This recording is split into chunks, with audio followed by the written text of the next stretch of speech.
Dapat ganito ang diet mo, Gretel.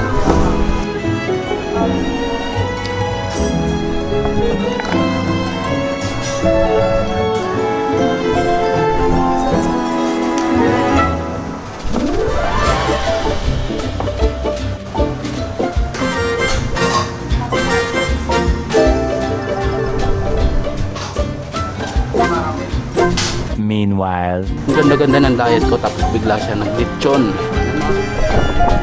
Sinabayan pa naman ako paggawa ko ng chia seed.